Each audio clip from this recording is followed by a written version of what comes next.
A Navy SEAL trusted no one after the war, except his loyal K9.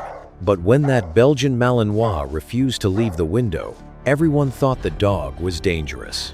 The SEAL knew better, because Valor only acted that way when someone needed to be found. Behind a forgotten wing of the recovery center, a hidden room was waiting to be exposed. A doctor chose to listen, a wounded soldier chose to speak, and one dog uncovered the truth no file could hide. This is a story about loyalty, trauma, courage, and the kind of miracle God sometimes sends through a faithful dog. Before we begin, tell us where you're watching from. Leave your thoughts after the story, and please like and subscribe to help this channel reach 1,000 subscribers. The first thing Dr. Nora Vale noticed about Greyhaven Recovery Center was that it looked peaceful only from a distance. From the main road, the building sat beneath a line of dark Maine pines, like a place built for healing. White walls, wide windows, a quiet courtyard half buried under late winter snow. But inside, the peace thinned quickly. The halls were too bright, the air smelled too sharply of disinfectant, and the old heating vents rattled with a tired metallic rhythm that seemed to crawl beneath the skin. Nora was 33, slim, with auburn brown hair tied into a low, practical ponytail, thoughtful green eyes, and a calm oval face that often made people mistake her patience for softness. She wore a white medical coat over a soft gray turtleneck, dark navy trousers, simple black flats, and a hospital badge clipped neatly to her pocket. She had come to Greyhaven because she believed veterans deserved more than sedation, silence, and locked doors. She believed that trauma was not a moral failure. She believed that the worst thing you could do to a wounded person was make them feel cornered. By 7:42 that morning, she was about to learn how many people inside Greyhaven had forgotten that. The new patient had arrived before dawn after what the intake report called a violent public disturbance at Renfield Station. The report said he had grabbed a child near the platform, shouted at civilians, refused police commands, and allowed his dog to intimidate bystanders. His name was Caleb Wren, former Navy SEAL, early 30s, classified service history, multiple combat deployments, current status under observation. Nora stood in the nurse station reading the file while rain tapped lightly against the windows, turning the snow outside into gray slush. The report was clean, official, and deeply incomplete. It had the language of certainty, but none of the texture of truth.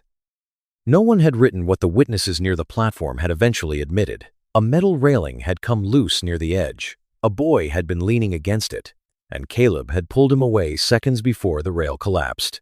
No one had written that the dog had reacted first. "Don't let the file make you curious," Marla Briggs said from behind the medication cart.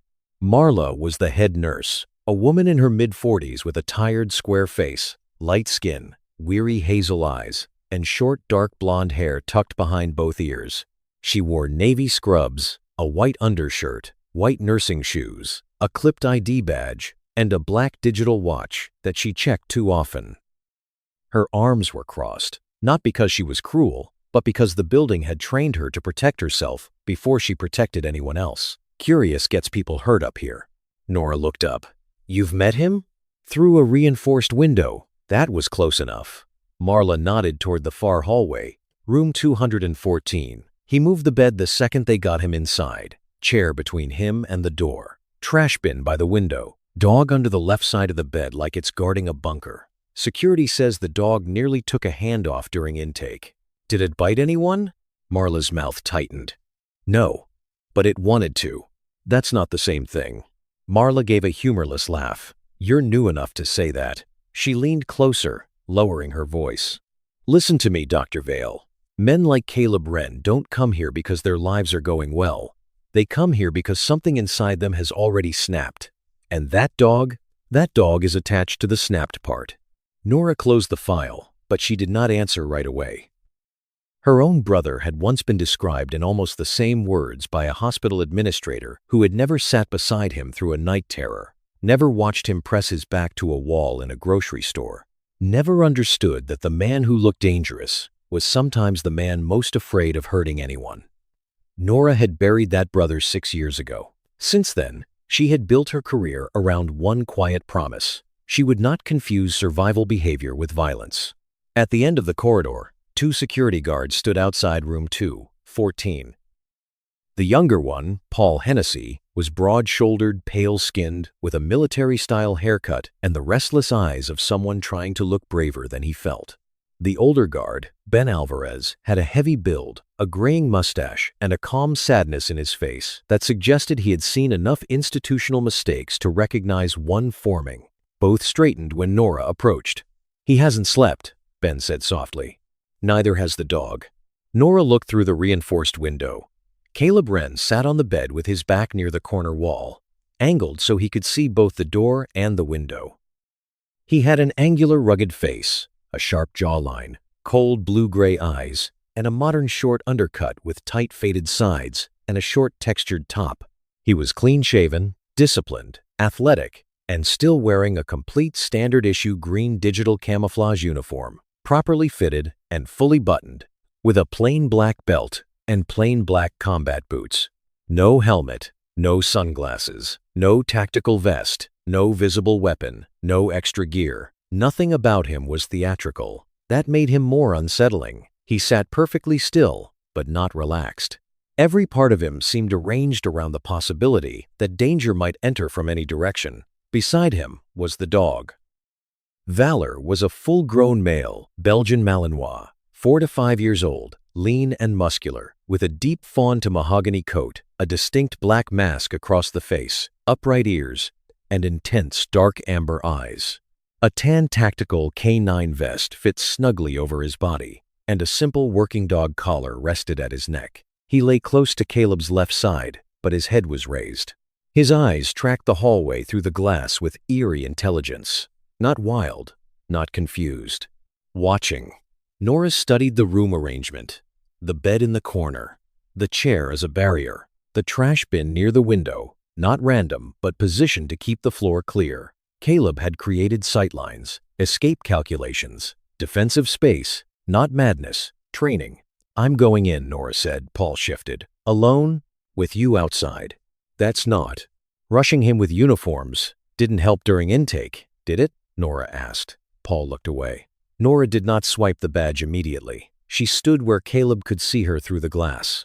She raised one empty hand slowly, then pointed to her badge. Caleb did not move. Valor's ears angled forward. Nora waited.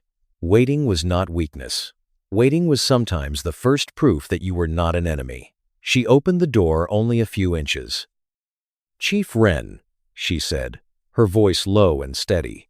"My name is Dr. Nora Vale. I'm a trauma therapist here. I'm not bringing security in. I'm not touching you. I'm asking permission to approach." Valor's growl began low in his chest, controlled and warning. Caleb's eyes sharpened. Nora remained still. "Permission to approach," she repeated, using the old field phrase deliberately. The growl stopped. For the first time, Caleb's expression changed. It was almost nothing, a flicker behind the eyes, recognition moving through exhaustion. His voice came out rough, as if he had not used it in hours. "You military?" "No," Nora said. "My brother was a combat medic. I worked trauma rehabilitation after he came home." Caleb's jaw tightened at the past tense. He noticed everything. That was the first thing Nora understood about him. He was not ignoring the world. He was drowning in it. "I'm going to step inside," she said. "I'll keep my hands visible. I won't come closer than the chair unless you say I can." Caleb did not agree. He also did not refuse. For now, Nora accepted that as the widest door he could open. She stepped in. Valor rose immediately, silent now, positioning his body between her and Caleb. Up close, the dog's focus was even more striking. Valor did not look like an animal waiting to attack. He looked like a soldier who had been told the war was over but had never been shown proof. "That's Valor?" Nora asked. Caleb's hand moved once, barely visible. Valor held position. "Yes. He's beautiful. He's working. I can see that." Something passed across Caleb's face again. People probably called Valor a problem, a threat, a liability. Nora had given him a different word, and Caleb had heard it. Then Valor did something no one expected. His head snapped toward the window. Not the door, not Nora, not the guards, the window. His ears stood high. and a quiet, wounded sound rose from his throat, not a bark, not a growl, but a low whine that seemed to belong in a place colder than the room. Caleb's entire body went rigid. Nora followed the dog's stare and saw only the rear courtyard below, dirty snow, a locked medical storage shed, a narrow service path, and beyond it an old side wing that looked unused. But Valor kept staring as if someone had called his name from beneath the ground. Caleb whispered one word, so softly Nora almost missed it. No. And in that whisper was not anger. It was fear. Nora let the silence settle. What does he hear? Caleb did not answer. His eyes remained fixed on Valor, and Nora saw the effort it cost him not to stand, not to move, not to obey whatever alarm had just detonated inside him. His breathing had changed. Faster, shallower. She had seen that before in men trying to stay in the present while some part of them was being dragged backward. "Chief Wren," she said gently, "look at me for a second." He didn't. "Caleb." His eyes cut to hers. "There is no emergency in this room," she said. "You're at Greyhaven Recovery Center. It's Tuesday morning. I'm Dr. Nora Vale. Valor is still with you." Valor whined again, quieter this time, still staring through the glass. Caleb swallowed. "He doesn't do that for nothing." Nora glanced toward the courtyard again. "What's out there?" "Ask your people." "My people don't seem eager to explain anything." That almost reached him. Not a smile, but the edge of one that had forgotten how to form. "Then you're learning fast." Nora moved slowly toward the chair, then stopped. "May I sit?" Caleb gave the smallest nod. She sat far enough away not to trap him, close enough that she did not have to raise her voice. "I read the station report." "Then you already decided?" "No. I read what someone wrote after they got scared." His eyes narrowed. "I also read the witness addendum." Nora continued. "The railing broke." Caleb looked out the window. Kid was leaning on it. "Valor noticed?" "Valor notices everything." "And you pulled the boy back." Caleb's mouth hardened. "Too fast, too rough," his mother screamed. "Somebody yelled that I was attacking him. Police came in loud." His fingers flexed once against his knee. "Valor got between me and them. And everyone saw the ending, not the beginning." Caleb said nothing, which Nora understood as agreement. Outside the room, Marla had appeared near the guards. Through the window, Nora could see her watching with folded arms, face tense with something more complicated than disapproval. Marla had expected shouting, maybe violence. Instead, she saw a doctor sitting in a chair and a wounded soldier trying not to fall apart because his dog had heard something no one else understood. Nora turned back to Caleb. "I'm not here to take Valor. Not today. Not ever without a proper evaluation." He looked at her then, fully. Cold blue-gray eyes, exhausted and sharp. "They always start with words like proper." "That may be true," Nora said. "So I'll use different words. I will not let anyone separate you from your working partner because they are afraid of what they don't understand." For a moment, the room seemed to loosen. Not much. Enough. Valor finally stepped back from the window, but he did not return to Caleb's side. He sat facing the courtyard, body still and alert, as if guarding against an invisible door opening somewhere below. Nora made a mental note of the direction. Storage shed, service path, old side wing. She would ask about it, carefully. Caleb saw her looking. "Don't." "Don't what?" "Go digging because of him." "Why?" "Because when Valor finds something, people wish he hadn't." The words moved through Nora like a draft under a locked door. She had walked into room 214 expecting a guarded veteran and a protective dog. She had found both. But she had also found something else. A warning that did not fit the file. A fear that did not belong only to Caleb. And a dog staring at a forgotten wing of Greyhaven as if the past had left a scent there. She stood slowly. "I'll be back later." Caleb's gaze stayed on her. "Most people say that before they disappear." "I'm not most people." "No," he said, looking back toward Valor. "That's what worries me."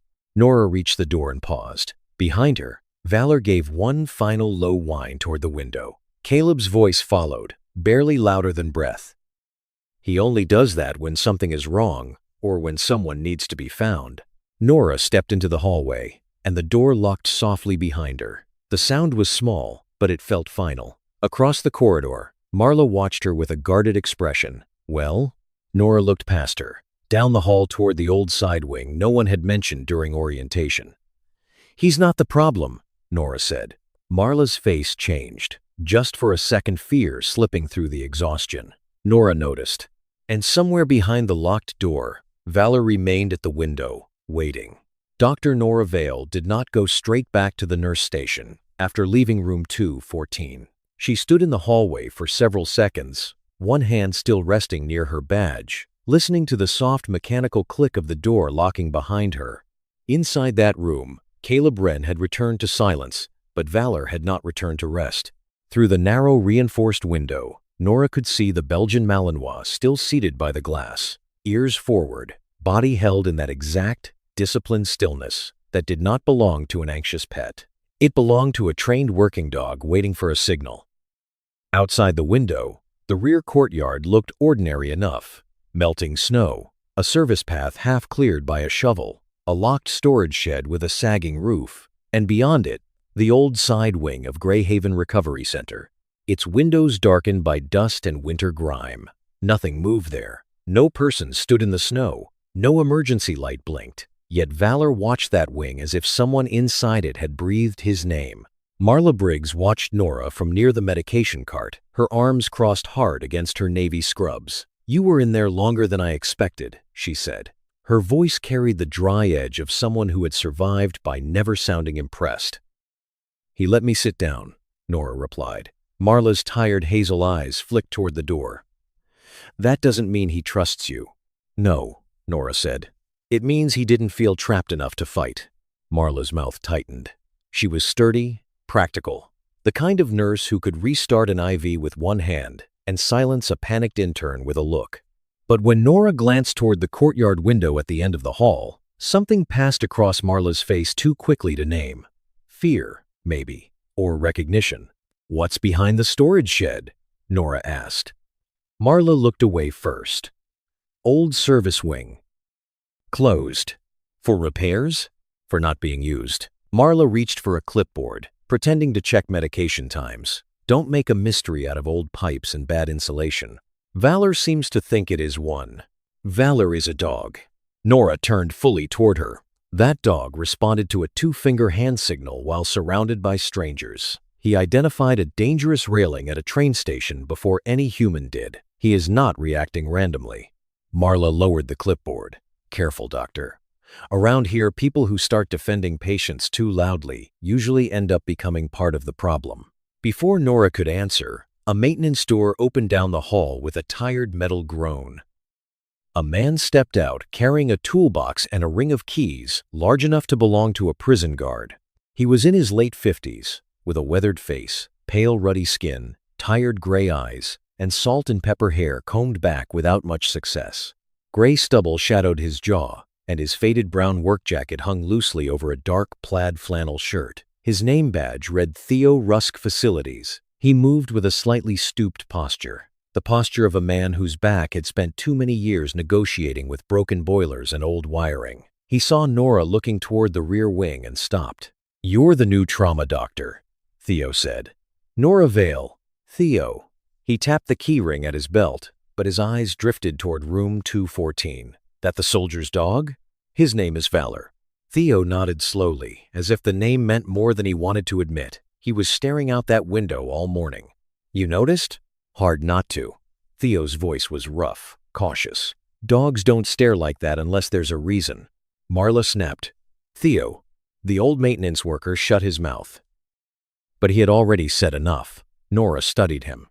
There was guilt in the way his fingers tightened around the toolbox handle. Guilt and an old fear rubbed smooth by repetition. "What reason would there be?" Nora asked. Theo looked down the hall toward the administrative offices. "Not my place." "That usually means it is someone's place," Nora said. "Just not someone safe." Theo's eyes met hers for half a second, then he looked away. "Ask for the old floor plans, not the digital ones. The paper ones from before the renovation." He shifted the toolbox in his hand and added more quietly, "And if anyone tells you the South Service Wing has no active ventilation, they're lying." He walked away before Marla could stop him. The keys at his belt jingled softly, then faded down the corridor. Marla stared after him, her face pale with anger or worry. "You need to learn when people are trying to protect you by not answering." "I'm not the one who needs protection," Nora said. But as soon as she said it, she thought of Caleb's face when Valor whined at the window. No, that was not true. Everyone in Greyhaven seemed to need protection from something. By late morning, Nora had found the records room. It sat behind administration, cramped and overheated, full of filing cabinets, old binders, and cardboard boxes labeled with dates in fading marker. The young clerk assigned there, a nervous woman with round glasses and frizzy black hair named Bethany Cole, gave Nora the wary look of someone who had been trained to treat curiosity as a liability. Bethany was small, pale, and soft-spoken, wearing a beige cardigan over a printed blouse.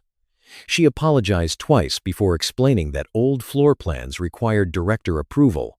"Then request approval," Nora said. Bethany lowered her voice. "Director Ellison doesn't like people pulling pre-renovation records." "Why?" Bethany's eyes widened as if the question itself were dangerous. "I don't know." But she did know enough to be afraid. Nora did not push. Not yet. She was about to leave when the front lobby security phone rang, and a few minutes later, the sound of a child's voice reached the hallway. It was small and careful, the voice of a boy trying not to disturb a place adults had told him was serious. Nora stepped out and saw a woman at the reception desk holding a cardboard box against her chest.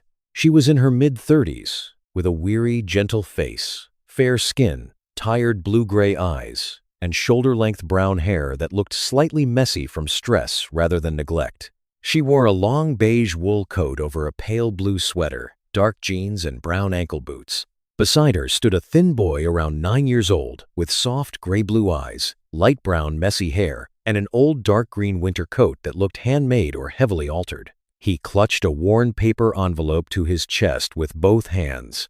The woman spoke to the receptionist. "I'm Claire Mercer. We were told my father's belongings were ready.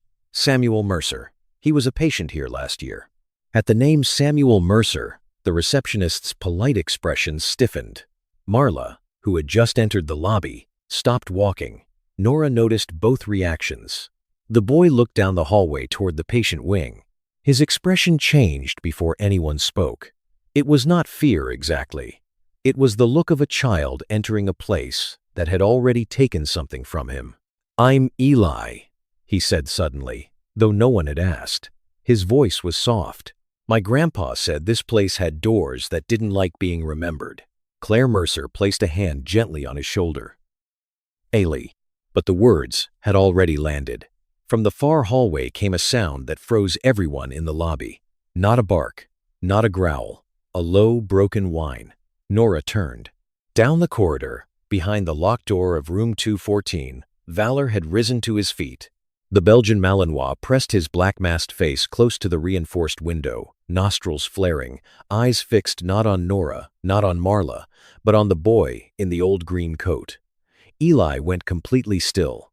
Then Valor lifted one paw and touched it to the bottom of the door, as if asking to reach something lost.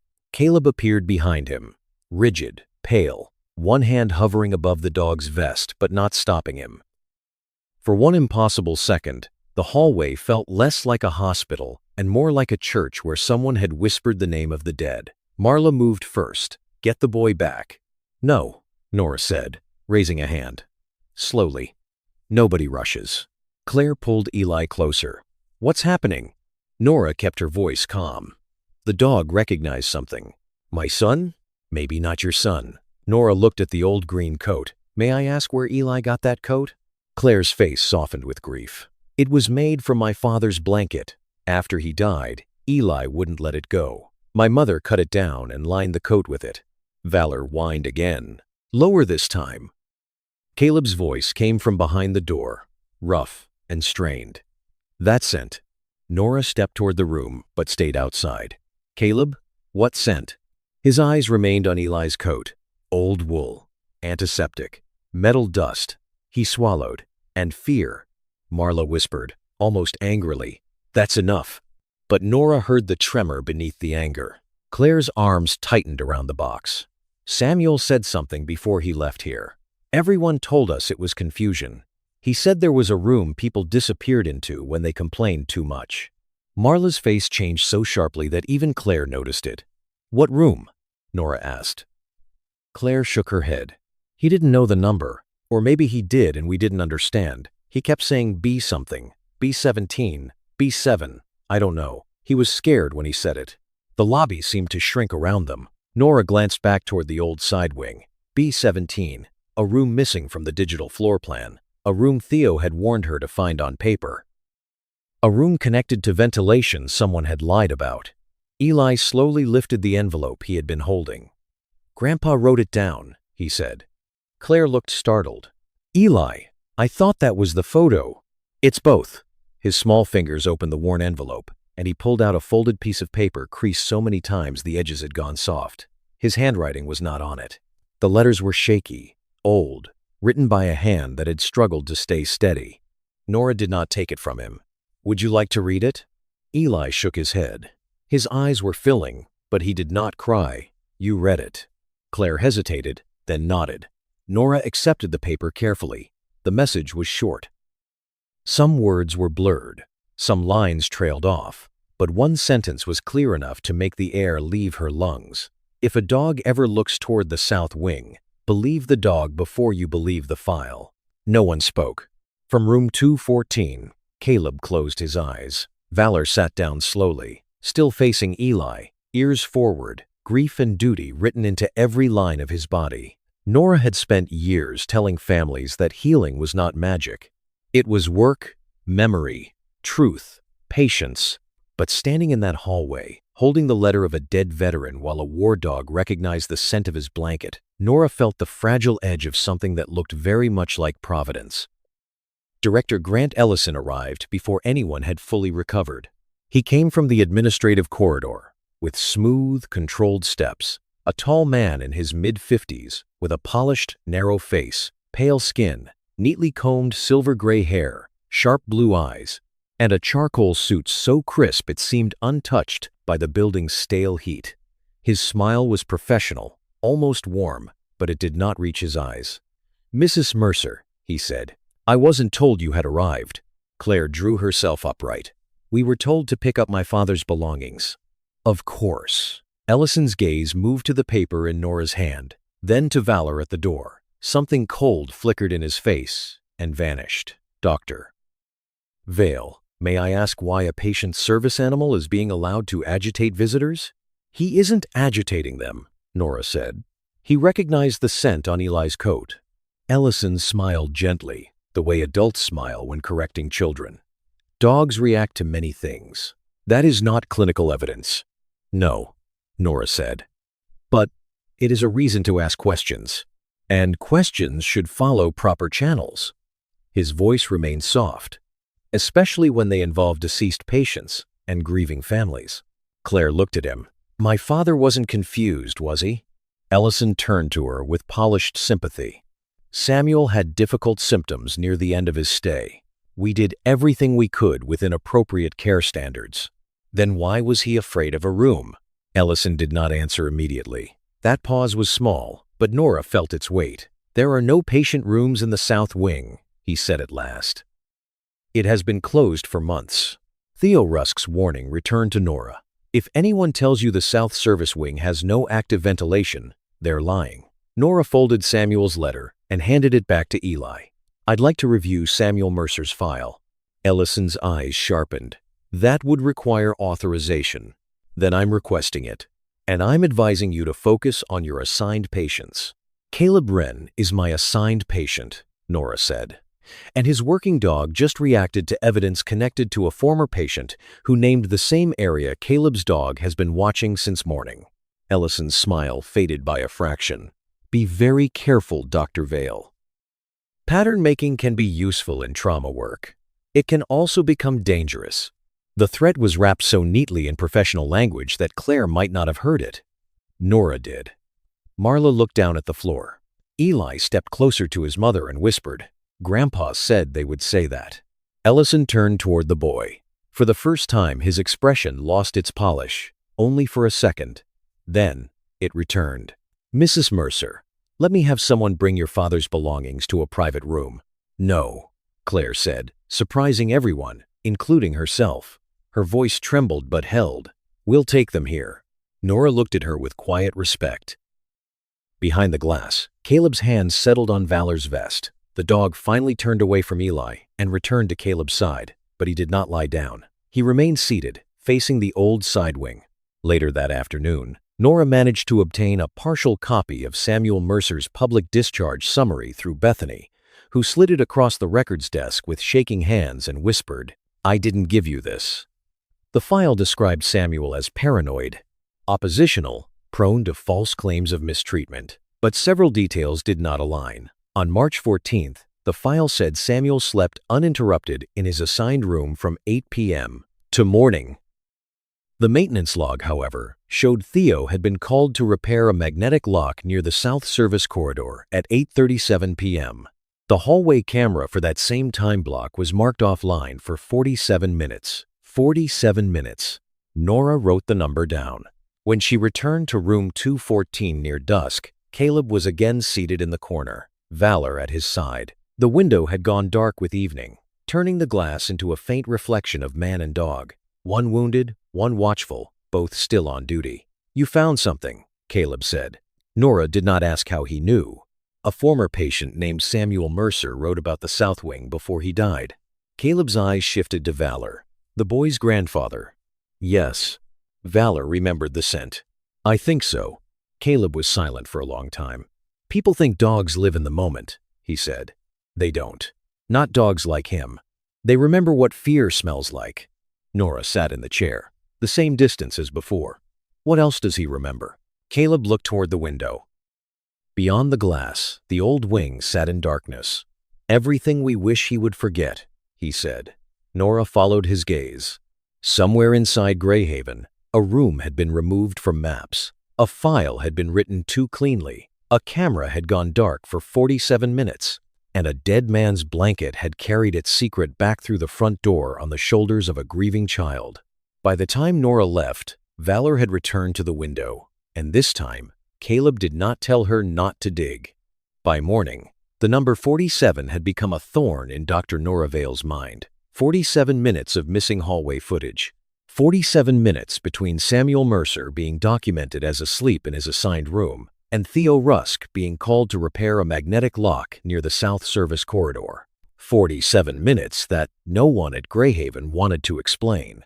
Nora had written it once in her notebook, then circled it, then underlined it so hard the pen nearly tore the paper. But when she returned to the patient wing, she forced herself not to chase the mystery too quickly. Trauma work demanded patience.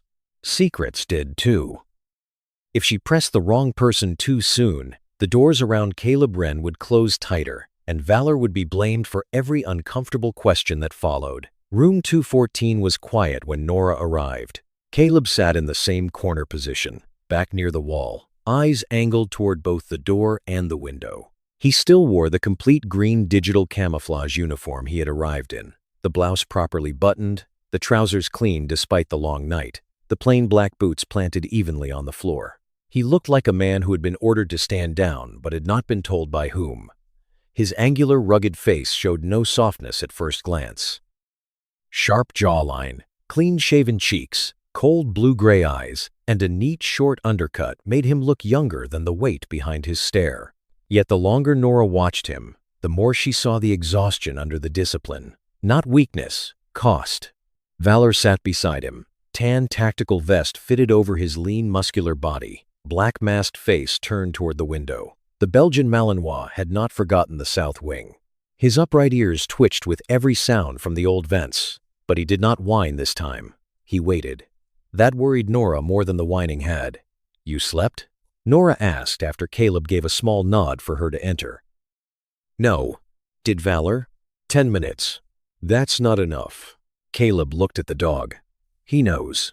"Knows what?" "That people lie better in daylight." Nora sat in the chair, keeping the same respectful distance. "I found a partial file for Samuel Mercer." Caleb's eyes shifted, but he said nothing. "The file says he was confused. His letter says he was afraid. Those are not the same." "No," Caleb said. "They just write them like they are." Nora heard something personal in that sentence. A history with paperwork, diagnoses, and reports written by people who had never asked the right questions. Before she could answer, movement in the hallway drew Caleb's attention. An older veteran shuffled past the door carrying a breakfast tray with trembling hands.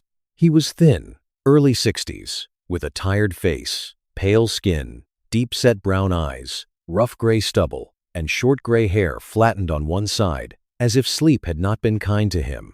He wore a faded olive cardigan over a cream thermal shirt, loose dark trousers, and black orthopedic shoes.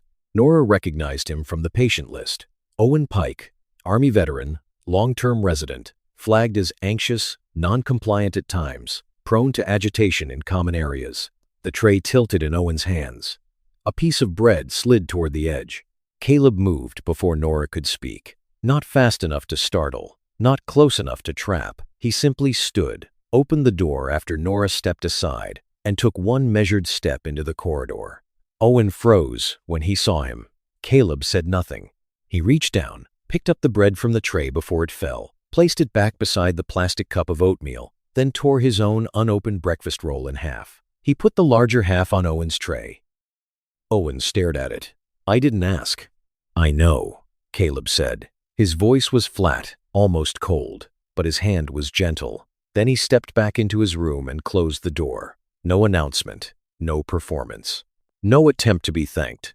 Owen looked at Nora with damp eyes, embarrassed by his own hunger. "He does that," the older man muttered. "Acts like stone, leaves food like he's feeding stray birds." Nora watched Caleb return to his bed. "How long?" "Since they brought him in," Owen swallowed. "People here think the dog is the only one watching. They're wrong." That sentence followed Nora through the morning. In the common room, Greyhaven tried to look warm. There were beige couches, framed landscape prints, a bookshelf with donated paperbacks, and a television mounted too high on the wall. But the room still had the lifeless order of a place designed by policy rather than comfort. Several veterans sat scattered across the space, each alone in his own invisible weather. A television anchor spoke silently from the screen, while closed captions ran beneath images no one seemed to read. Marla Briggs stood near the coffee station, checking a medication schedule. Her navy scrubs were crisp, her posture guarded, but her eyes looked more tired than usual. Nora approached with care. "Owen says Caleb leaves food for people." Marla did not look up. "Patients trade food all the time." "That wasn't trading." "Then maybe he's manipulating you. By giving away breakfast?" Marla snapped the clipboard shut. "You want him to be misunderstood because that makes the story cleaner. It isn't clean. He's unpredictable. Valor is unpredictable. And if something happens, it won't be your reputation on the line. It'll be this unit, this staff, and every patient who has to live with the fallout." Nora studied her. "What happened to you here?" Marla's expression hardened. "I got realistic." "No. Realistic is knowing risk. This is fear." Marla walked away before the answer could reach her face. Near noon, the common room filled with the metallic clatter of lunch carts. The sound was ordinary, but Owen Pike flinched hard when one cart wheel struck a doorframe. His paper cup fell, water spreading across the table. His breathing changed instantly. His shoulders rose, hands trembling, eyes darting as if searching for a place to hide. A younger aide, nervous and undertrained, moved toward him too quickly. "Owen, calm down," the aide said. "You need to calm down." Owen pushed back his chair. "Don't come at me." The room tensed. A second aide reached for the radio at his belt. Nora stepped forward, but Caleb was already at the doorway of room 214. Valor stood beside him. The dog did not bark. Caleb did not raise his voice. "Valor," Caleb said softly. "Down." The Belgian Malinois crossed the threshold with careful steps and lowered himself to the floor several feet away from Owen, not near enough to crowd him, not far enough to abandon him. Valor placed his chin on his paws and looked up with steady amber eyes. Caleb remained by the wall, hands visible, posture relaxed but alert. Owen's breathing hitched. "No one's touching you," Caleb said. "No one's behind you." Carts stopped. Doors open. The words were not comforting in the usual way. They were tactical, exact, useful. Owen clung to them like rope. His gaze dropped to Valor. The dog blinked once, slow and calm. Owen's hands gradually stopped shaking. Then, Valor did something that turned the whole room silent. Still lying on the floor, he pushed the larger half of Caleb's breakfast roll forward with his nose. Somehow, sometime, the dog had carried it from room 214 without anyone noticing. The bread slid across the floor and stopped near Owen's shoe. Owen stared down at it, and his face broke in a way Nora had not expected. He did not sob loudly. He simply covered his mouth with one trembling hand, as if the small piece of bread had reached a place no medication schedule ever had. "Samuel used to do that," he whispered. "He always saved half for the men who couldn't sleep." Across the room, Marla turned pale. Caleb's eyes went to her, and for the first time, Nora saw accusation there, not rage, not threat, but the terrible question of a man who knew someone had been erased. No one moved for several seconds.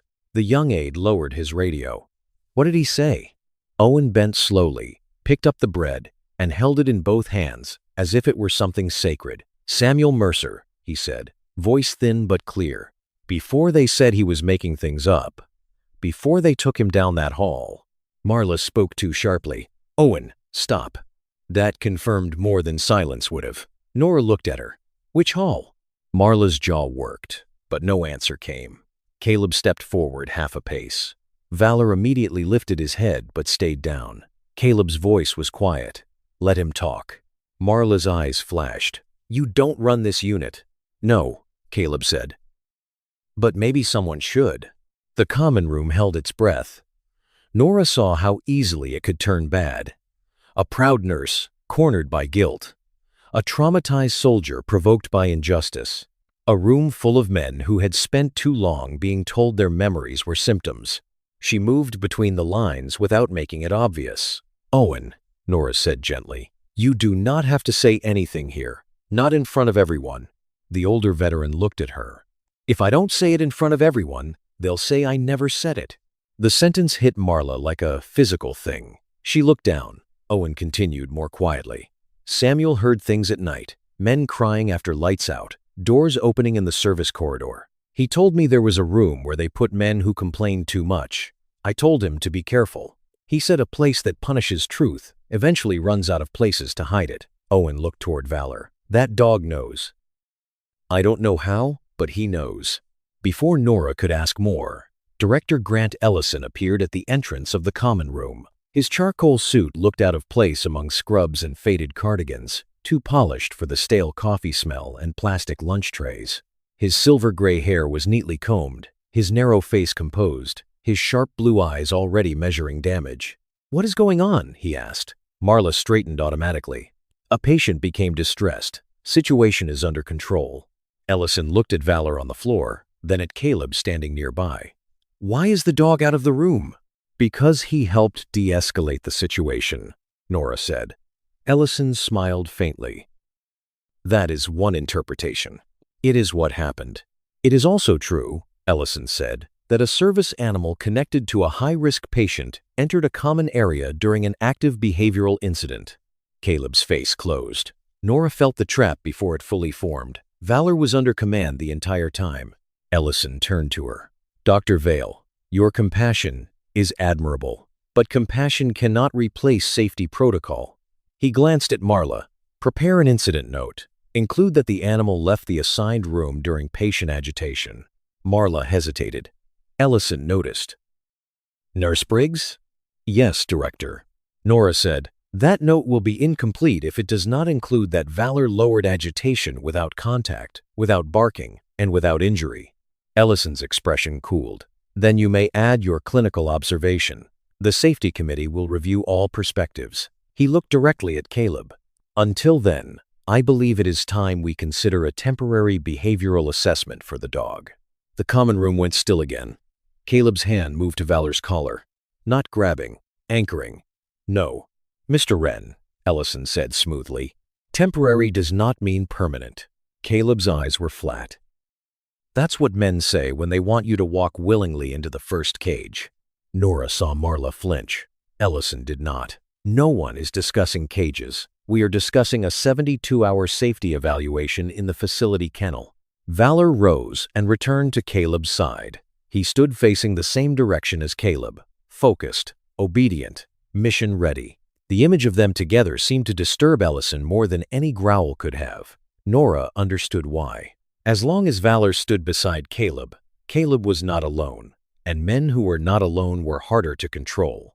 Later that evening, Nora found Marla alone in the medication room. The head nurse stood with both hands braced against the counter, staring at nothing. Under the fluorescent light, she looked older than she had that morning. "You knew Samuel," Nora said. Marla did not turn. Everyone knew Samuel. "He saved bread. He saved everything," Marla whispered. "Bread, sugar packets, old newspapers, names of people who were kind to him. He said forgetting was how places like this won." "Did they take him to the South Wing?" Marla closed her eyes. "I have a son with a heart condition. The insurance here is the only reason he gets the medication he needs." Nora softened. "Marla, I signed notes I shouldn't have signed," Marla said, voice barely audible. "Not false notes, not exactly, just incomplete ones. Softer words, cleaner words, words that made scared men sound difficult and tired staff sound reasonable." Nora let the confession sit between them. Before Marla could say more, her pager buzzed. She looked down, and whatever fragile door had opened inside her slammed shut. "I can't do this." She left Nora standing in the medication room with the antiseptic smell, the humming lights, and the understanding that Greyhaven's cruelty was not made only of villains. It was made of fear, bills, exhaustion, silence, and people who learned to survive by looking away. When Nora returned to room 214, Caleb was sitting on the bed, Valor pressed against his leg. The dog's eyes tracked her immediately. "They're going to try to take him," Caleb said. "Yes. Because he helped. Because he made it harder to call you dangerous." Caleb looked at the window. Outside, the old side wing had disappeared into darkness. "That's how it starts." "What?" "They take the one thing that keeps you steady. Then they document what happens after you fall." Nora had no answer that would not sound naive. Caleb looked back at her. "You still want to dig?" Nora thought of Samuel's letter. Owen's trembling hands. Marla's almost confession. Valor pushing bread across the floor like an offering from one forgotten soldier to another. "Yes," she said. For the first time, Caleb gave her something close to permission. "Then don't start with the room," he said. "Start with the men who came back from it." Valor lowered his head onto Caleb's boot, but his eyes remained open, fixed on the dark window. The dog was still watching, and now, so was Nora. By 6:30 the next morning, Greyhaven Recovery Center felt less like a place of treatment and more like a building holding its breath. The halls were clean, the lights were bright, the nurses moved with their usual clipped efficiency, but something underneath had changed. People lowered their voices when they passed room 214. Security lingered longer than necessary near the nurse station. Marla Briggs signed medication sheets without looking anyone in the eye. Dr. Nora Vale noticed all of it before she even reached Caleb Wren's door. She had spent most of the night reading policy manuals, service animal accommodation guidelines, behavioral assessment procedures, and the thin, carefully worded incident note Director Grant Ellison had filed after Valor calmed Owen Pike in the common room. The note was a masterpiece of omission. It stated that the animal left the assigned room during a behavioral disturbance. It stated that staff safety required further review. It did not state that Valor had not barked, lunged, bitten, or disobeyed. It did not state that Owen's panic ended because Caleb and Valor knew how to give a frightened veteran space. It did not state that the dog had pushed bread to a shaking man and unlocked a memory everyone else seemed eager to bury. Outside room 214, Paul Hennessy stood with a radio clipped to his shoulder, jaw tight, eyes avoiding the door. Ben Alvarez stood a few feet behind him, older, heavier, gray mustache pressed into a grim line. Ben's sadness looked deeper this morning. It was the face of a man watching an avoidable mistake move closer and knowing he did not have the rank to stop it. "They're coming at 8, Ben said quietly. Nora already knew, but hearing it made her stomach tighten. Who? Director Ellison. Marla, some behavior specialist from Portland. Internal legal. 2 security escorts. Ben glanced toward the window in the door. They're calling it a temporary kennel transfer. Valor isn't being evaluated in a kennel. Paul shifted uncomfortably. That's above us. Nora looked through the glass. Caleb was awake. Of course he was.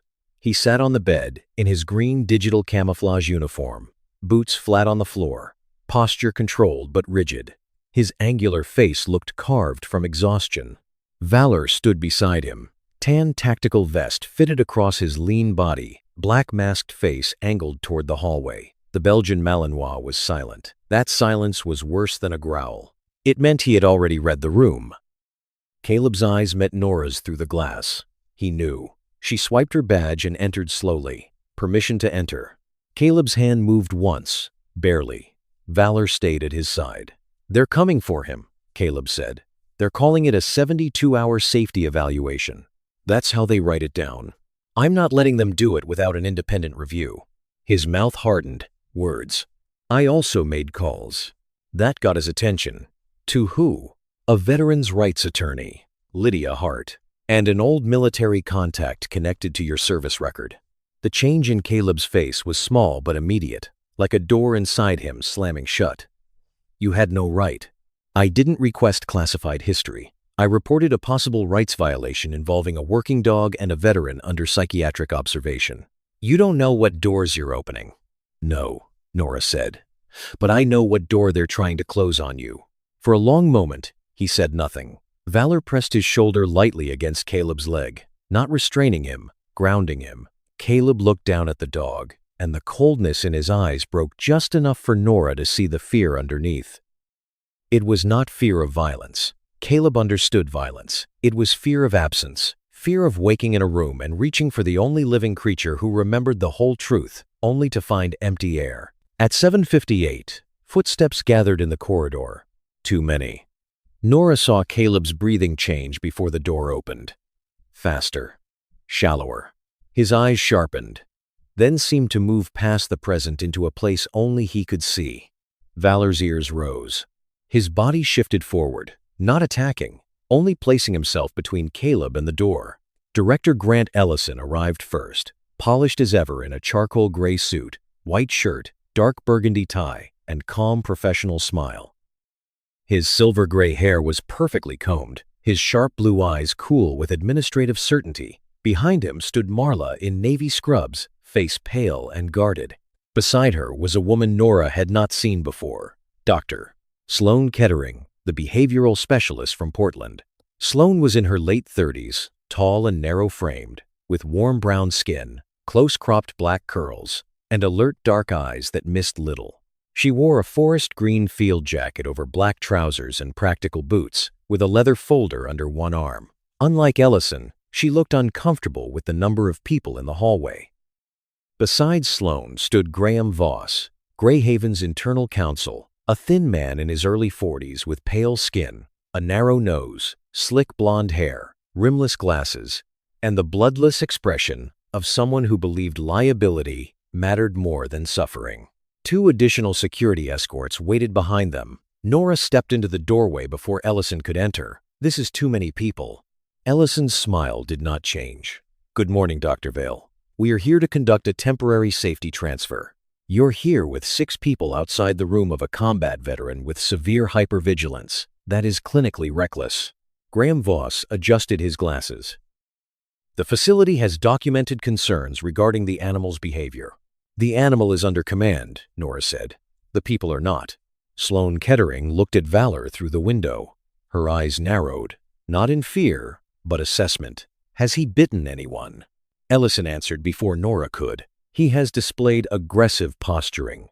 "That wasn't my question," Sloane said. The hallway went still for half a second. Nora almost liked her immediately. Ellison's voice cooled. "No bite has been documented." "Then why is security stacked outside the door?" Sloane asked. "For safety." Sloane looked at Nora. "Has anyone tried a low-stimulus assessment?" "No," Nora said. "I requested one. It was ignored." Ellison cut in. "We are wasting time. Mr. Wren has been informed that Valor will be housed in the facility kennel pending review." From inside the room, Caleb's voice came low and flat.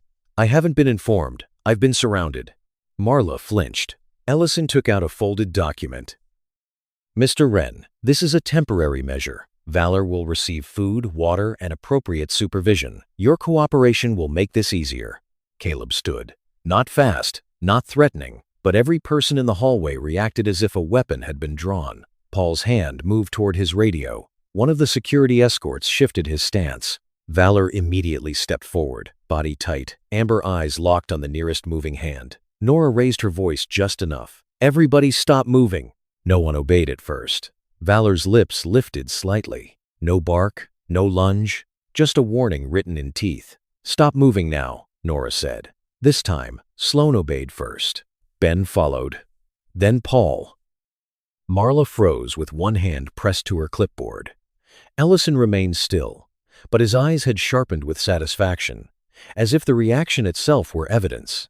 Caleb's breathing had gone ragged. His gaze no longer seemed fixed on the hallway. It moved through it, past it, behind it. Nora recognized the shift, the present thinning, the past coming through. "Caleb," she said. No response. "Chief Wren," she corrected, lower and steadier.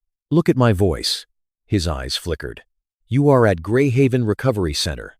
It is Wednesday morning. There is no fire, no incoming. No one is behind you. Valor is still with you."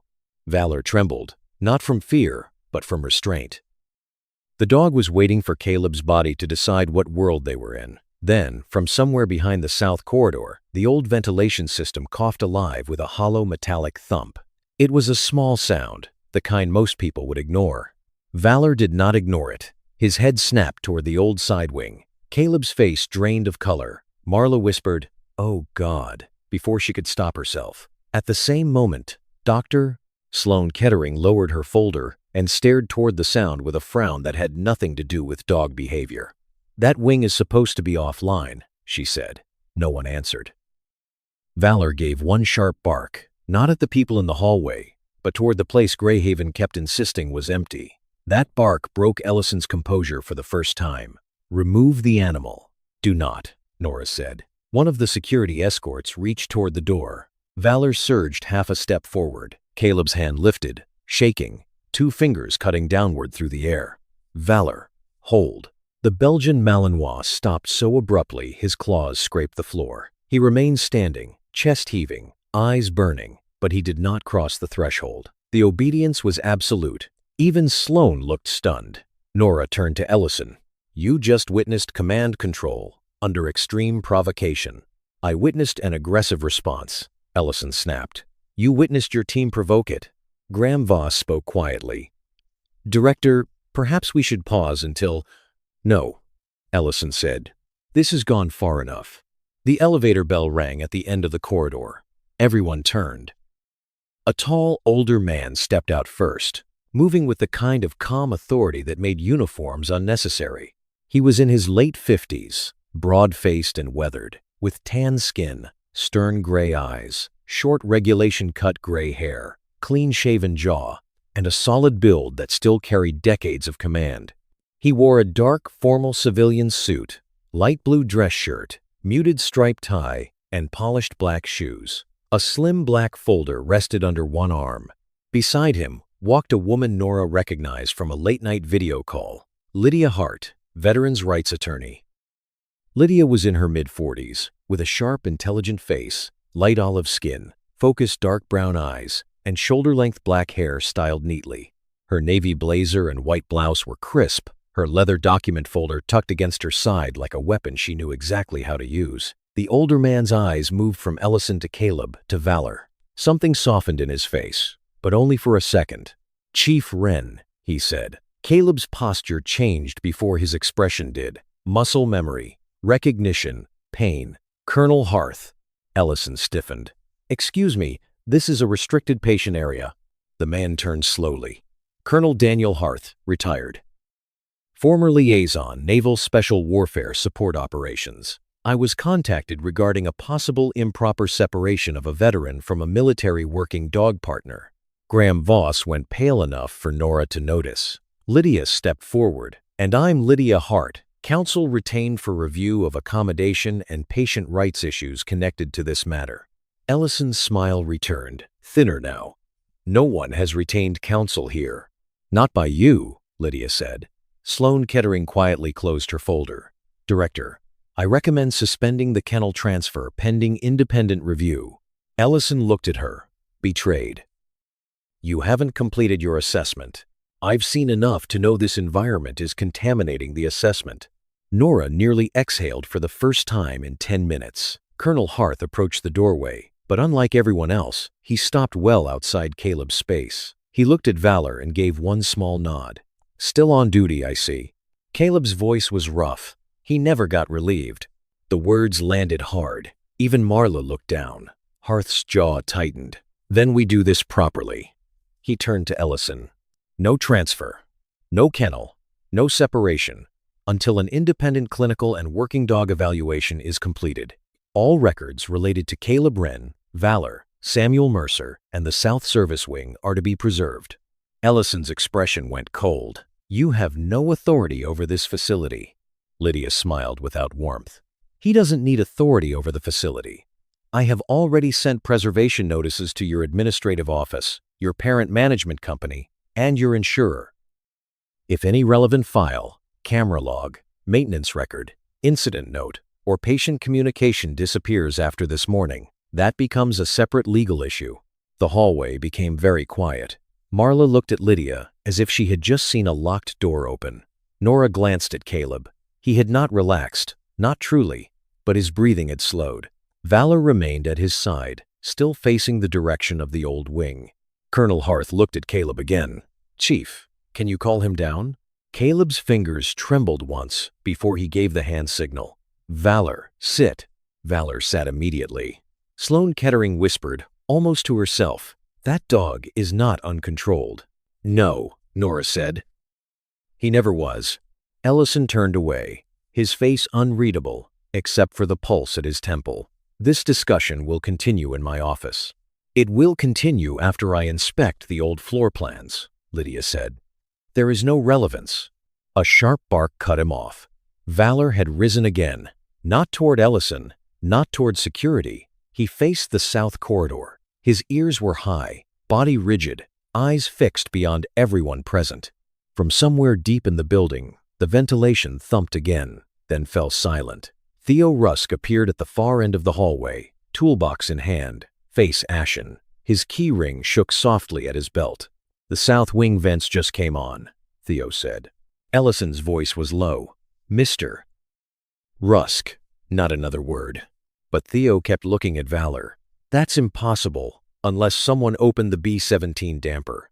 For a moment, no one breathed. Nora looked from Theo to Marla, from Marla to Ellison, then finally to Caleb. His eyes were no longer lost in the past. They were clear now, cold and focused. Valor barked once more toward the hidden wing. This time, no one called him dangerous. The hallway outside room 214 stayed silent long after Theo Rusk said the words no one at Greyhaven wanted to hear, B-17. The name hung in the air like smoke from an old fire. Director Grant Ellison stood perfectly still, his polished face locked into professional control. But Nora Vale saw the pulse working at his temple. Marla Briggs had gone pale. Graham Voss, the facility's internal counsel, stopped adjusting his rimless glasses and began looking at every person in the hallway as if calculating which statement would become evidence. Colonel Daniel Harth did not raise his voice. He did not need to. His gray eyes moved from Theo to Ellison, then toward the dark south corridor where Valor had barked. Open it, Harth said. Ellison's mouth tightened. That area is not safe for patients or visitors. Lydia Hart, standing beside him in her navy blazer with her leather document folder tucked under one arm, gave a small, humorless smile. Then it is fortunate we are not asking as visitors. Graham Voss stepped forward, thin face stiff with alarm. Any access to restricted maintenance areas requires administrative clearance and safety review. Lydia turned to him. And any attempt to delay access after a preservation notice may be interpreted as obstruction. That quiet sentence did more than shouting could have. Graham swallowed and looked at Ellison. The director's eyes were cold now. Mr. Rusk, he said, retrieve the key. Theo did not move at first. The maintenance worker looked older than he had yesterday, his weathered face pulled tight, salt and pepper hair damp at the temples, one hand gripping his toolbox so hard the knuckles showed white. His keyring trembled at his belt. He was not a brave man by nature, Nora realized. He was a tired one, a man who had spent years keeping boilers alive, lights working, doors locked, and secrets behind those doors. But something had shifted when Valor barked toward the south wing. A dog had named the silence, and Theo could no longer pretend he had not heard it. Slowly, he unclipped the keys. "It's not one key," he said. "Outer corridor. Service grate. Then the room." Ellison's voice cut like paper. "You will open only what I authorize." Theo looked at him for the first time without lowering his eyes. "You authorize too much already." They moved as a group down the south corridor. Caleb Wren walked beside Valor, not behind the others and not ahead. Nora noticed the care in that position. Caleb kept the dog close enough to command, far enough from strangers to avoid accusation. He still wore his complete green digital camouflage uniform, black boots silent against the floor, face carved into disciplined stillness. But Nora could see what the old corridor did to him. The further they went from the active patient wing, the colder his eyes became. Not colder with anger, colder with memory. Valor pressed his shoulder once against Caleb's leg, a brief grounding contact, then returned his focus to the corridor ahead. The Belgian Malinois moved with controlled precision, ears upright, black mask sharp against his deep fawn mahogany coat, amber eyes locked on the dark seam where the old wing began. The south wing smelled different. The main building smelled of disinfectant and coffee. This corridor smelled of dust, cold metal, old insulation, and something faintly medicinal beneath it, like a memory trapped in the vents. Half the ceiling lights were off. The floor was clean but unused, too clean in a way that suggested someone had wiped away evidence of use rather than abandoned it. Theo unlocked the first door. It opened with a reluctant metallic groan. Marla flinched at the sound. Caleb did not, but his hand tightened near Valor's collar. "Doctor." Sloane Kettering followed a few steps back, her forest green field jacket zipped halfway, dark eyes observing Valor more than the people. She had come to Greyhaven to evaluate a dog. Now she looked like a professional, realizing the dog had been evaluating the facility all along. "He's not scent scanning randomly," she murmured to Nora. "He's following a trail." Nora nodded. "What kind?" Sloane's gaze darkened. "Old fabric, stress sweat, chemical cleaner. Maybe sedatives. Hard to say from a distance. But that dog knows where he's going." At the second locked door, Theo hesitated. "This grate was replaced after Samuel Mercer left," he said. "Not officially, just a work order marked ventilation adjustment." Lydia took out a small recorder. "Repeat that." Theo closed his eyes briefly, then said it again, louder. "This grate was replaced after Samuel Mercer left." The work order was marked ventilation adjustment, but it wasn't just ventilation. The access panel behind it leads to the B17 damper. Ellison's voice went low. "Mr. Rusk, you are speculating." Theo shook his head. "No, sir, I installed it." Valor suddenly lowered his head and moved toward the bottom edge of the grate. He did not bark. He did not scratch. He pressed his nose to the metal, inhaled once, then backed away and sat. Slowly, with a gentleness that made the moment feel almost holy, he placed one paw on Caleb's boot. Caleb's whole body changed. His shoulders dropped by a fraction, and his eyes closed as if the dog had touched not his boot but the edge of an old wound. Then Valor turned his head toward Eli Mercer's folded letter in Nora's coat pocket, though the paper was hidden from sight. Nora felt the hair rise at the back of her neck. It was not magic. It was scent, memory, training, grief. But standing there before a locked grate in a corridor everyone had denied, Nora understood why grieving families sometimes called truth a miracle when it finally found its way home. Theo opened the grate. Behind it was a narrow service recess, dark except for a red indicator light on an old ventilation control box. The switch labeled B17 damper was not locked in the off position. It was open. Graham Voss whispered something under his breath and began typing on his phone. Lydia noticed immediately. "Mr. Voss, I strongly advise you not to message anyone about this location before documentation is complete." Graham froze. Colonel Harth looked at him once, and the phone lowered. The final door to B17 was not marked with a room number. That made it worse. Someone had removed the sign, but the faded rectangle remained on the paint. Theo tried 3 keys before the lock turned. When the door opened, the smell rolled out first. Stale air, antiseptic, dust, old wool, and metal. Valor stepped forward, then stopped and looked back at Caleb, asking, waiting. Caleb swallowed. "Search slow," he said. The room was not a dungeon. That was what made Nora's stomach turn. It was ordinary in the cruelest way. White walls, a fixed chair bolted to the floor, a narrow observation window covered from the outside, a cabinet, a wall clock with a dead battery, a camera in the corner angled toward the chair. A stack of blank behavioral incident forms on a small shelf. It looked clean, clinical, defensible. A room built so every harm could be renamed as procedure. Marla covered her mouth. Nora looked at her. "You've been here." Marla's eyes filled, but she forced the tears back. "Once," she whispered. "Only once during Samuel's stay. I didn't bring him. I signed after." Her voice broke. "They said he was escalating. They said he needed low-stimulus isolation. I told myself the words meant care." Owen Pike had insisted on coming only as far as the outer corridor, and Ben Alvarez waited with him there, but now Owen's thin voice carried through the open door. "That's the room." He stood several yards away, faded olive cardigan hanging from his narrow shoulders, trembling hands gripping the rail along the wall. His deep-set brown eyes were wet but clear. "I never saw inside, but I heard the clock. It ticked wrong." Samuel said the clock stopped at the same minute every night. Inside B-17, Valor moved slowly along the wall, sniffing near the fixed chair, the baseboard, the cabinet. He paused at the cabinet and looked at Caleb. Caleb gave a small hand signal. Valor sat.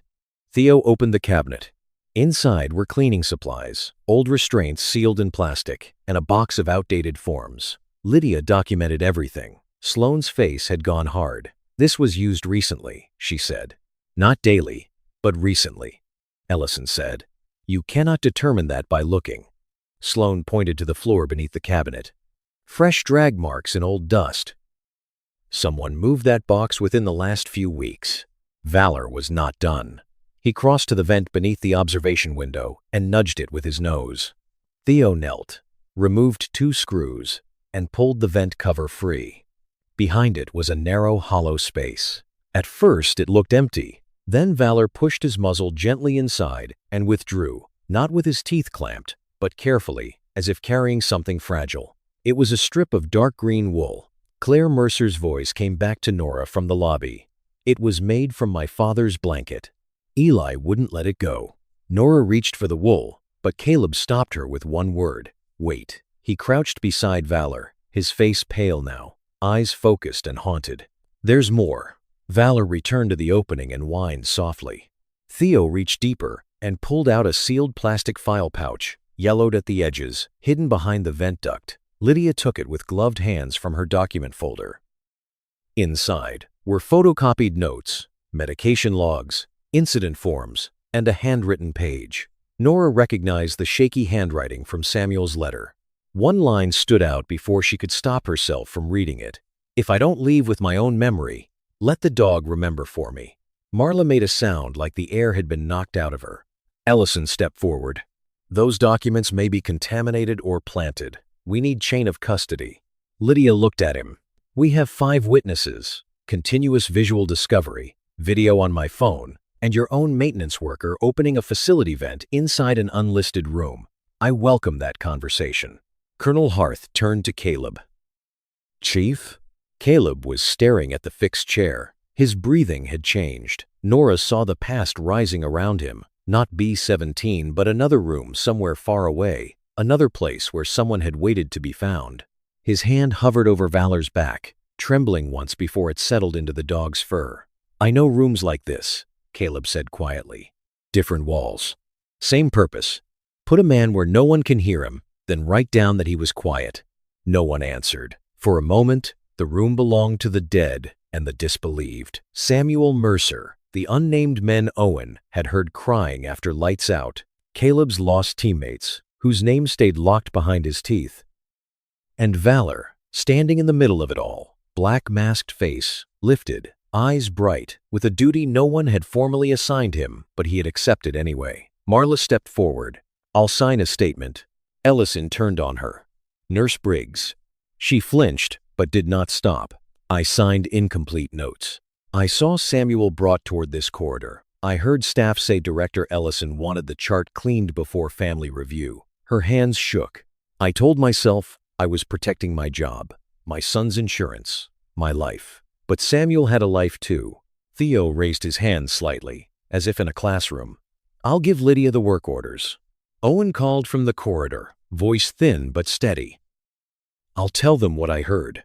Ellison looked at each of them, and something in him changed. The professional mask remained, but behind it Nora saw not regret, not sorrow, calculation. "You think exposing this helps anyone?" he asked. "You think donors keep funding facilities under investigation? You think veterans get beds when centers close? You have no idea what it takes to keep a place like this alive." Nora looked at the fixed chair, the hidden file, the strip of Samuel's blanket. "If this is what alive means, then something here has been dead for a long time." Lydia sealed the pouch. "Director Ellison, you are suspended from any involvement in records management until outside review determines scope." "You cannot suspend me." "No," Lydia said. "But your board can, and they received notice 6 minutes ago." Graham Voss closed his eyes. Ellison's face went still. For the first time, he looked less like a director and more like a man watching a wall crack behind him. He stepped toward the door, then stopped beside Nora. His voice was barely above a whisper. "You think this began with me?" Nora did not answer. Ellison looked toward the vent, the open cabinet, the old forms. "Greyhaven is one facility, one line on a budget sheet. These procedures were not invented in this building." Then he walked out, leaving the sentence behind like a lit fuse. At dusk, after B-17 had been photographed, sealed, and guarded by Ben Alvarez under Harth's instruction, Nora returned to room 214 with Caleb and Valor. The old side wing was no longer invisible. It had a name, a door, a smell, a file, a strip of wool, and witnesses. Caleb sat on the edge of the bed. He looked drained in a way Nora had not seen before, not defeated, emptied. "You were right," she said. "Valor found someone." Caleb looked down at the dog. Valor rested his head against Caleb's knee, ears finely lowered, eyes half closed but not asleep. "No," Caleb said. "Samuel found us."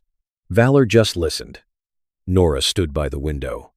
Beyond the glass, the south wing was dark again, but it no longer felt silent. It felt watched. Her phone buzzed. A message from Lydia Hart. "I found 4 other facilities under the same management group. Similar complaints. Missing camera blocks. Service dogs removed. We need to talk tonight." Nora read the message twice. Then she looked at Caleb. He knew before she spoke. "It's bigger." "Yes." Valor opened his eyes and looked toward the window again. This time, Caleb did not look afraid. He looked ready. By midnight, Greyhaven Recovery Center was no longer quiet in the way a healing place should be quiet. It was quiet like a house, after someone had found a crack in the foundation, and everyone inside was pretending the walls were still safe. Room B-17 had been sealed with red evidence tape. Ben Alvarez had been assigned to stand watch at the south corridor, his gray mustache drooping over a mouth that had not smiled once since the hidden file pouch had been pulled from the vent. The old wing's ventilation system had been shut down again, but Nora Vale still imagined she could hear it breathing through the walls. She sat alone in a small consultation office, with Samuel Mercer's copied notes spread across the desk, Lydia Hart's message glowing on her phone. 4 other facilities, similar complaints. Missing camera blocks. Service dogs removed. We need to talk tonight. Nora read the words until they stopped looking like words and became a map of something much larger than Greyhaven. She had thought she was following one dog's instinct toward one forgotten room. Now it seemed Valor had opened the first door in a hallway that ran through an entire system. Lydia Hart arrived just after dawn, carrying 2 legal folders and a paper cup of black coffee she had clearly forgotten to drink. Her navy blazer was wrinkled at the elbows, her sharp face drawn with lack of sleep, but her dark brown eyes were bright and focused. Lydia did not waste words. She entered the consultation office, closed the door, and placed the folders on the table. The company that manages Greyhaven is called North Star Behavioral Health Services, she said. They operate or consult for at least 9 veteran recovery facilities across New England and the Midwest. I found complaints from 4 of them that match what we saw here. Nora's stomach tightened. B-17? Not always the same name. One facility calls it a decompression suite. Another calls it low stimulus stabilization. Another doesn't name it at all. Lydia opened a folder. Same pattern. Understaffed nights. Behavioral incident reports written after camera outages. Veterans with PTSD, described as oppositional or delusional after reporting mistreatment. At least 3 service animals separated from handlers following internal safety reviews. Nora leaned back slowly. Ellison was right. Lydia's expression hardened. Ellison was not right. He was just not alone. Before Nora could answer, the door opened without a knock. Marla Briggs stepped in, still wearing navy scrubs, her face pale and sleepless. She looked less like the guarded head nurse of the first day, and more like a woman who had reached the end of a lie she could no longer carry. They locked me out of the charting system, she said. Lydia looked up. Who did? Administration. My access is pending review. Marla gave a bitter laugh with no humor in it. That's what the email said. Pending review. I've worked here 12 years. I've missed Christmases, double shifts, snowstorms, flu outbreaks. I've held men while they cried because they couldn't remember their own children's birthdays. But I tell the truth one time, and suddenly I'm a security risk. Nora softened. Marla. No. Marla shook her head. Don't make me feel better. I don't deserve that yet. She placed a folded sheet of paper on the table. This is a list of staff who were on duty the night Samuel was taken toward the south wing. Some won't talk. Some will if they know they're not alone.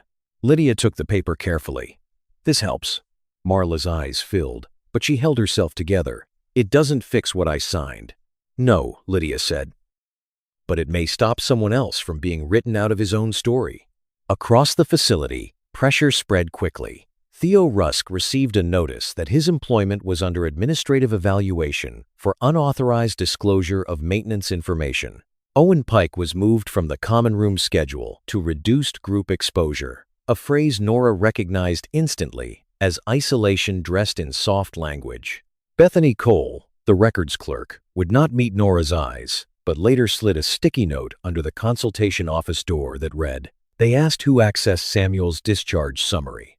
I said, I couldn't remember. I'm sorry. By mid-morning, Colonel Daniel Harth returned from a call with the Veterans Advocacy Liaison. He found Caleb Wren in room 214, sitting on the edge of the bed with Valor pressed close to his left leg. Caleb had not been transferred out yet. Lydia had insisted moving him now would look retaliatory, but the room had changed. Not physically, the bed remained angled, the chair remained placed where Caleb wanted it, the window still overlooked the south wing, but the air inside had shifted. Caleb no longer looked like a man waiting for the next blow. He looked like a man hearing distant orders and deciding whether to obey. Harth stood just inside the doorway, giving Caleb space. There will be a review hearing this afternoon, he said. Independent observers, Greyhaven board representatives, legal counsel. They'll ask about B-17. Caleb's face gave nothing away. They should ask the people who built it. They will, but they also need to hear from someone they tried to label unstable. Caleb looked at him then. That's the problem, Colonel. They labeled me that because it works. Harth nodded once. Then make it stop working. Valor lifted his head. The dog's dark amber eyes moved from Harth to Caleb as if he understood the challenge. Caleb's jaw tightened. Nora, standing near the door, could see the old conflict inside him. Speaking meant exposure. Exposure meant questions. Questions meant rooms full of people studying his scars, his service record, his diagnosis, his dog, his memory. Silence would be safer. Silence had always seemed safer. But silence had built B-17. I don't know if I can tell it right, Caleb said. Nora stepped forward. You don't have to tell it like a speech. Tell it like you told me. What happened, what Valor did, what they called it afterward. Caleb gave a dry, painful half-smile. That simple? No, Nora said. But it's true. Valor suddenly rose, crossed the room, and nudged the chair Caleb had kept between the bed and the door since his first night at Greyhaven. The dog pushed it with his shoulder until the path to the door was clear. Everyone watched in silence. Caleb stared at the open space where the barrier had been. For 3 days, that chair had meant survival, distance, control. Now, Valor stood in the cleared path and looked back at Caleb, ears high, expression steady, as if asking him to step through the fear instead of hiding behind it. Caleb's hand trembled once. Then he stood. "All right," he said quietly. "But Valor comes with me," Harth answered before anyone else could. "He should." The review hearing was held in Greyhaven's old boardroom, a long, narrow space with dark wood paneling, framed mission statements, and windows overlooking the same rear courtyard where Valor had first sounded the alarm. At the far end sat 3 board representatives. One of them, Margaret Vale, was a woman in her early 60s with silver hair cut into a neat bob, soft brown skin, and reading glasses hanging from a chain around her neck. She had the tired but attentive expression of someone who had served on too many committees and believed too few of them changed anything. Beside her sat Reverend Thomas Keene, a retired chaplain in his late 60s with a kind, lined face, thinning white hair, and a dark sweater under his blazer. His presence gave the room a moral weight the lawyers seemed to resent. The third board member was Alan Pritchard, a compact man in his 50s with thinning sandy hair, a red face, and a restless habit of tapping his pen whenever money was mentioned. Ellison was not at the head of the table. That alone said something. He sat to one side with Graham Voss, his face composed, his suit immaculate, his eyes colder than ever. He looked less like a defeated man than a man deciding who could still be blamed. Marla sat near Lydia, hands folded so tightly her knuckles paled. Theo sat behind them with his work jacket zipped to the neck. Owen Pike had chosen to attend despite shaking so badly that Ben Alvarez stood discreetly near the wall in case he needed help. Nora sat beside Caleb, while Valor lay under Caleb's chair, not hidden, not decorative, but present. Lydia began with the evidence: the missing camera block, the maintenance order, the unlisted room, the hidden file pouch, Samuel Mercer's note, Marla's statement, Theo's work orders, Owen's testimony. Graham Voss objected to nearly every point, using phrases like incomplete context, unauthorized access, patient privacy, and chain of custody concerns. Lydia answered each with calm precision. Nora watched the board members. Margaret Vale's face grew heavier with every document. Reverend Keene closed his eyes briefly at Samuel's handwritten line. Alan Pritchard stopped tapping his pen. Then Graham shifted strategy. "No one disputes that documentation concerns exist," he said smoothly.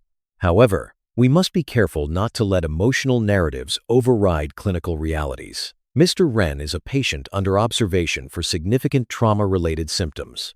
His perceptions may be influenced by hypervigilance.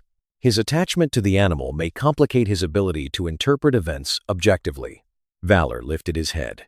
Caleb placed one hand lightly on the dog's vest. Then he stood. The room went still. "My attachment to Valor is not the reason I noticed this place was wrong," Caleb said. His voice was low, rough, but steady. "My attachment to Valor is the reason I survived long enough to say it." Graham opened his mouth, but Reverend Keene raised a hand. "Let him speak." Caleb looked at the board. Not pleading, not performing. At the train station, Valor alerted before the railing collapsed. "The report said I grabbed a child. It did not say why." Here, Valor watched the south wing before anyone admitted it existed. The report would have said he was agitated. It would not have said what he heard. Yesterday, he helped Owen come down from panic. The incident note said he left the assigned room during a disturbance. It did not say he prevented one. Caleb's eyes moved to Ellison. That is how places like this lie. Not always by inventing things, sometimes by leaving out the only part that matters. Marla began to cry silently. She did not cover her face. Graham said, "Mr. Wren, with respect, your trauma history." Caleb turned to him. "My trauma history is why I know what fear looks like when people rename it non-compliance." No one spoke. He took a breath, and Nora saw the cost of the next words before he said them. "I spent years in places where locked rooms meant someone might not come out. My last mission ended in a building with smoke, bad radio, and men calling for help through walls we couldn't break in time." He stopped. His hand tightened on Valor's vest. "I came home thinking living was the mistake. Valor didn't let me stay there." He kept pulling me towards sounds other people ignored. A child near a broken rail. Owen in a common room. Samuel sent behind a vent. His voice lowered. Maybe that is why I'm still here. Not because I deserve to come home more than anyone else. Because someone still needed a witness. The room remained silent for several seconds. Then Owen Pike spoke from the back. Samuel needed one. Marla whispered. So did we. Ellison leaned forward at last. This is moving. But it does not prove systemic wrongdoing. Lydia turned a page. No. The documents prove that. Mr. Wren proves you knew exactly how a traumatized veteran would sound when he told the truth, and you counted on that sound being dismissed. Margaret Vale removed her glasses. Director Ellison, pending further review, you are suspended from operational authority. North Star Behavioral Health Services will be notified that this board is requesting external investigation of all related facilities under its management. Alan Pritchard looked stunned, but he did not object. Reverend Keene nodded slowly, grief and resolve in his lined face. Ellison's expression did not crack, but his eyes changed. Nora saw it. Not defeat, but warning. The hearing ended without applause, without relief, without anything as clean as victory. Marla signed her statement. Theo handed Lydia a flash drive of scanned work orders. Owen allowed Nora to walk him back to his room.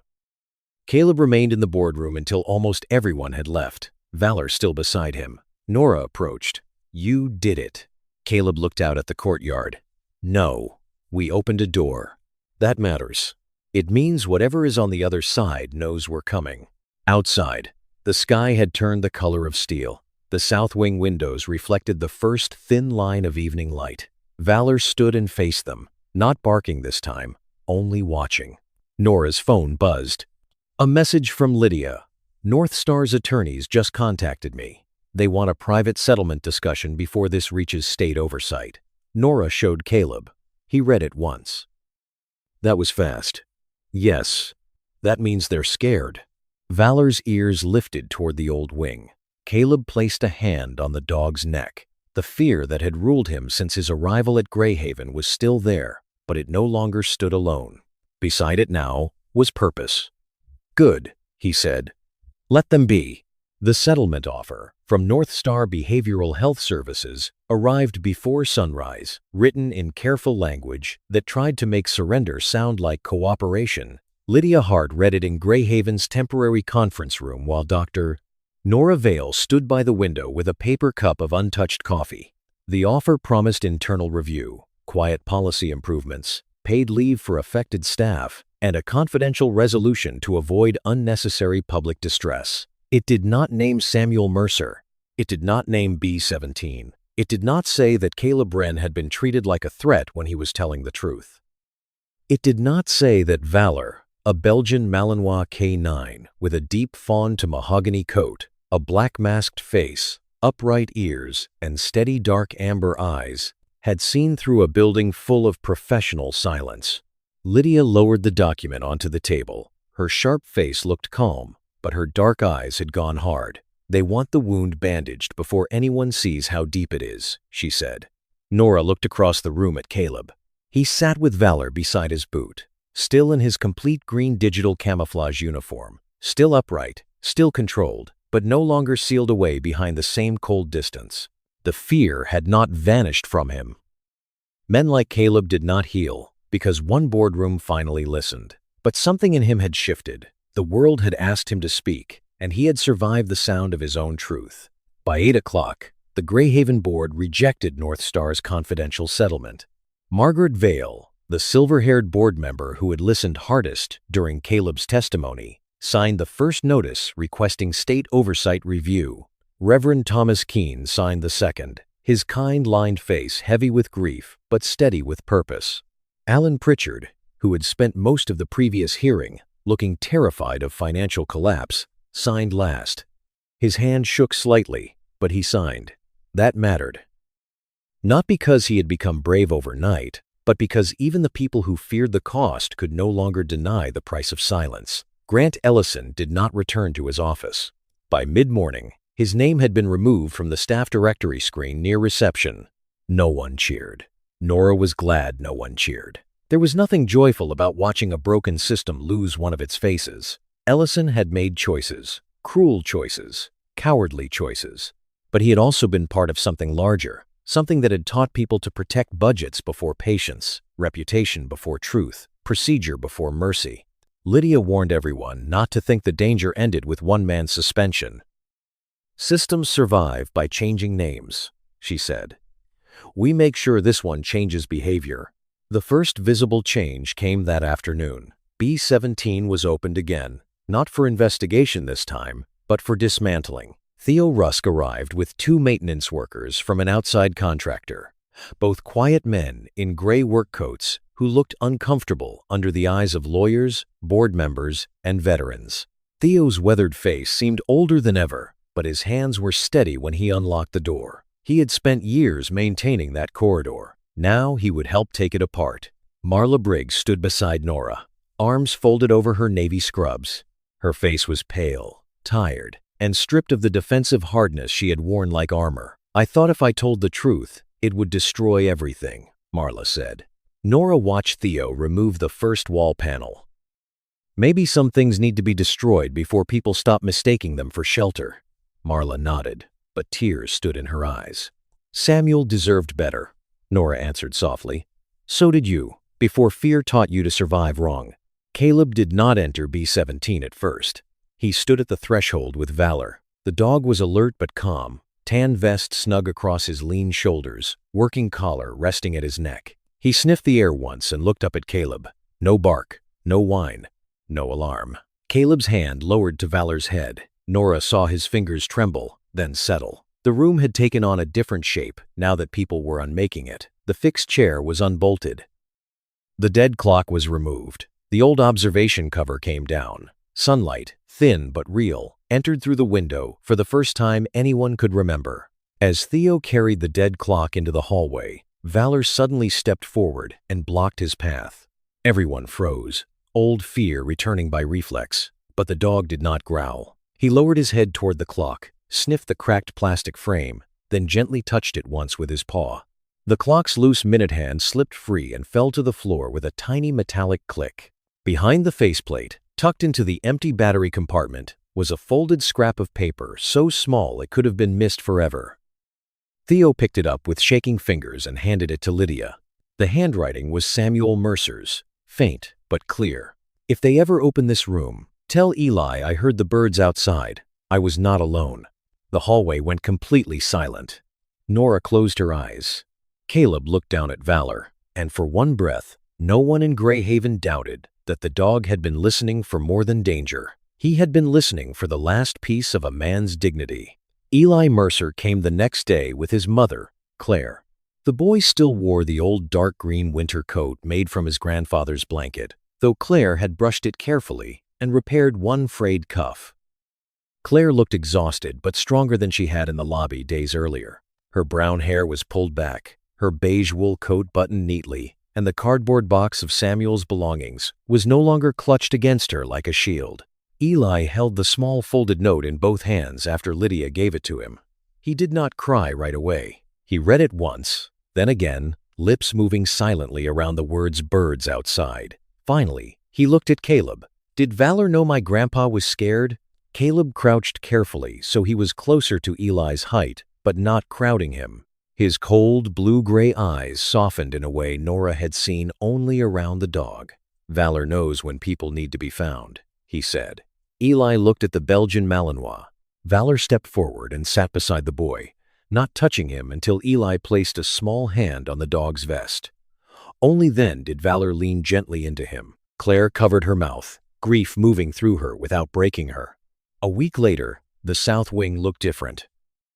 B-17 no longer existed as a locked room. The board approved its conversion into a quiet regulation space designed with trauma specialists, veterans, nurses, and service animal handlers. The fixed chair was gone. The camera remained, but its purpose and policy were posted openly. The door could not lock from the outside. There were soft chairs, weighted blankets, warm lighting, water, a visible clock that worked, and a sign Nora wrote herself: "Listen before restraint, understand before judgment." Marla read the sign for a long time on the morning it was installed. "I wish we had seen that sentence years ago," she said. Nora answered, "Then we make sure everyone sees it now." Caleb became part of the training before he ever agreed to call it that. At first, he only attended because Harth asked him to sit in while staff learned about working dogs and trauma responses. Then, a young nurse asked what she should do if a veteran refused to let anyone stand behind him. Caleb answered, without looking at his notes, "Don't stand behind him." The room went quiet, then people started writing. He explained how to ask permission before approaching, how to announce touch before checking vitals, how not to block exits, how to lower voices instead of raising authority, how to tell the difference between a man preparing to attack and a man preparing not to be hurt. Valor demonstrated command control with Sloan Kettering observing, and even the most skeptical staff could see the truth. This dog had never been the danger. The danger had been ignorance with a badge and a clipboard. Caleb did not become suddenly whole. Some nights, Nora saw him still choose the chair facing the door. He still flinched when a meal cart struck a metal frame too loudly. He still woke from sleep, with one hand reaching for Valor's vest. Healing did not erase the war. It gave him more than the war to live inside. That was enough for now. On the final morning of the first new training session, Nora found Caleb in room 214, standing at the window where everything had begun. Outside, snow melted along the service path. Veterans moved slowly through the courtyard with staff beside them, not rushing them, not crowding them. Owen Pike sat on a bench in his faded olive cardigan, sharing a piece of bread with Eli Mercer, while Claire watched from nearby. Theo adjusted a newly installed outdoor light. Marla spoke quietly with Sloan near the entrance to the former South Wing. Lydia stood by the parking lot on a phone call, probably making someone powerful very uncomfortable. Colonel Harth waited near the door, arms folded, the ghost of approval in his stern gray eyes. Valor sat beside Caleb, facing the window. Nora stopped in the doorway. "Is he watching something?" she asked. Caleb looked down at the dog. Valor's ears were relaxed. His tail rested still against the floor. His amber eyes were not searching the old wing.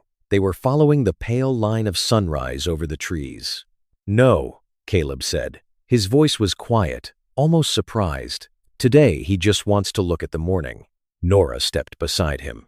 For a while, neither of them spoke. The room was still arranged for Caleb's safety, but the chair was no longer blocking the door. That small, empty space mattered.